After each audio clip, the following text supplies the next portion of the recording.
Жақсы. Аминге қатысты хадис бар. Жақсы, сүннет. Иә.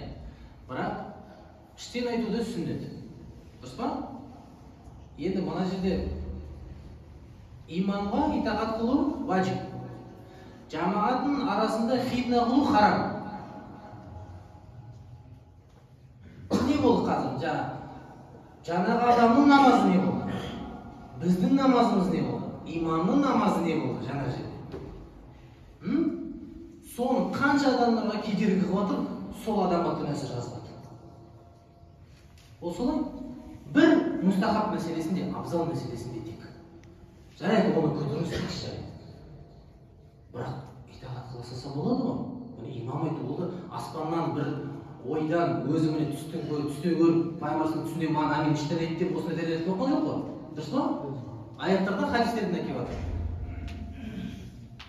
Болды, аят хадис әкелдім, итағат қыласаң болды. Не кетесің? Үйге бар, қалай оқысын солай оқы. Сырттан айтасың ба, іштен айтасың ба? Мешітке келдің бе, мешіт заңымен жүру керек. Болды. Егер имамына итағат қыла алмасаңда, араларында фитна болады. Ауызбіршілік болмаса, фитна болады. Инна Аллаха ла юғайру ма биқаумин хатта юғайру ма би анфусихим. Алла Тағала Құранда айтады, бұл қауым дейді, өздері өзгермегенше Алла Тағала олардың халдерін өзгертпейді дейді. Аят Құранда. Өздері өзгермегенше, өздері ниет жасамайынша Алла Тағала оларды өзгертпейді. Оны қазір әркім жарайды, аминнің сырттан екенін біліп алды. Тағы да біреу басқа келеді. Жаңадан келген Бұхаридан оқып алған, мен мынандай деп, ол тағы бірдеңе шығарады мына жерде. Қаншама адам отыр мына жерде, бәрі өзі бірдеңе ойлап отыр. Не болады сонда? Кімді тыңдаймыз? Кімдікі дұрыс?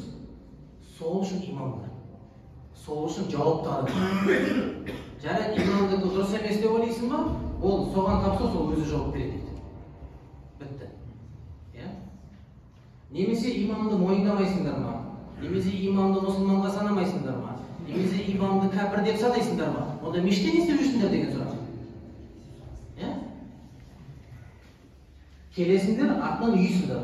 Аллаху акбар деген кезде рукуға барасыңдар.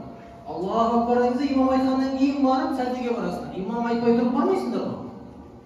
Қазір имам оқымаймын десе не істейсіңдер? Ештеңе істей алмайсыңдар. Дұрыс па?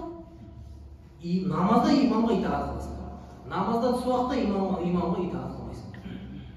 Егер жарайды мойындаман, жарайды имам адасып жүрсең, адасты десеңдер, онда не үшін оны арқылы тұрып керек? Не үшін мешітке келіп керек? Мына жерде фитна шығарып.